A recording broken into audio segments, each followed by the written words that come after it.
Bien, bonsoir. Bonsoir et bienvenue à toutes et à tous. Mes lunettes sont coincées dans ma poche. Voilà.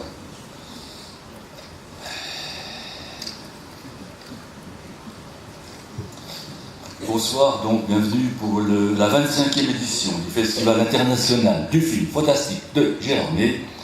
25e édition, ou 24 ans depuis 1994. Nous voilà comme toujours confrontés à ce problème d'intervalle, type certificat d'études primaires, que j'ai déjà signalé antérieurement.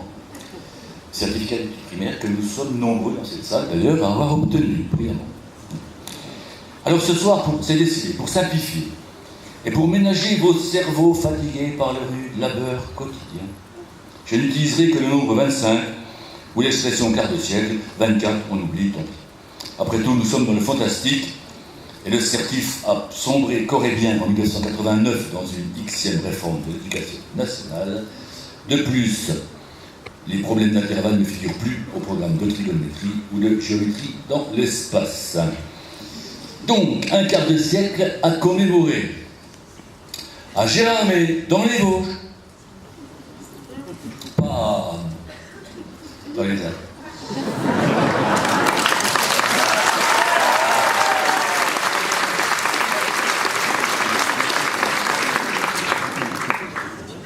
Précision nécessaire pour ceux qui reçoivent encore l'information avec un poste à galène.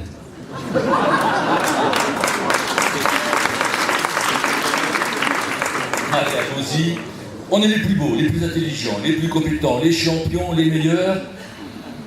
C'est une évidence. Mais ce serait trop simple de s'auto-congratuler dans une rétrospective roborative. Il faut dépasser le banal ronron lénifiant. Je vais donc m'efforcer de rester au brillant niveau intellectuel et culturel qui caractérise le festival depuis ses débuts, en répondant à cette interrogation ontologique par rapport au cinéma, quand est né le genre fantastique? Réponse, en même temps que le cinéma. Pour moi, tourné en 1895 par Auguste Louis Lumière et projeté en janvier 1896, l'arrivée du train en gare de La Ciotat est bien le premier film fantastique de l'histoire. Aux premières projections, les spectateurs se couchaient sous les fauteuils pour se protéger de ce monstre qui fonçait droit sur eux à très grande vitesse. Georges Franju, qui s'y connaissait en insolite, puisque considéré comme annonçant le gore avec son film d'horreur Les yeux sans visage, pensait comme moi que ces 59 secondes de train terrifiant représentaient le premier film d'épouvante. Ou c'est peut-être moi qui pense que oui. Or, ce train était en réalité le tortillard Marseille-Vintimille qui se traînait quotidiennement en 56 arrêts. Vous parlez d'un TGV. Tout de la mise en scène. Un autre exemple, pour enrichir un peu votre vaste culture cinéphile, le meurtre sous la douche dans Psychose d'Alfred Hitchcock. Scène culte s'il en est. La pointe du couteau est simplement posée sur le ventre de la victime et la séquence est montée à l'envers. La vision de la fausse pénétration était tellement traumatisante qu'après avoir vu le film, plus personne ne voulait prendre une douche. Ce fut la pire année pour les vendeurs de sanitaires. Et le monde sentait mauvais. Toujours la mise en scène. Justement ce soir, et jusqu'à dimanche, quelle sera la mise en scène jéromoise? Le cadre tout d'abord. Cette année, nous n'avons pas retenu l'option lac gelé, au grand soulagement des autorités compétentes. Quant à la neige, elle a pris un peu de retard dans sa livraison, mais elle arrive. Je demande un peu de patience aux skieurs en manque. Et il en est ici, il y en a un, c'est la même histoire que le poste à galène. Ça va.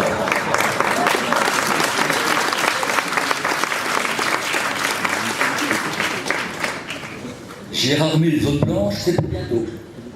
Zone blanche. Non, c'est non. Bon. La télé, la série Zone blanche.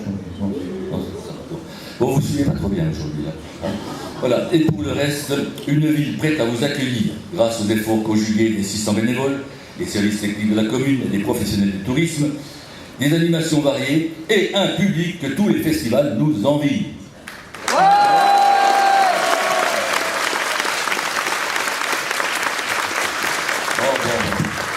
Parfait, vous êtes là. Et à ce public, je dédie la superbe affiche anniversaire pour ses 25 ans de fidélité. On a beaucoup discuté à propos de ces masques-feuilles, le carnaval de Venise, Crime, le cri d'Edouard Munch, les Anonymous ou autres indignés en négatif, etc. J'y vois pour ma part une illustration des fêtes galantes de Paul Verlaine.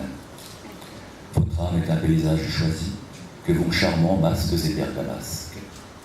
Bergame n'est d'ailleurs pas loin de Venise. Et en cadeau, ce court extrait pour tous ceux qui se sont connus, appréciés, aimés, voire plus.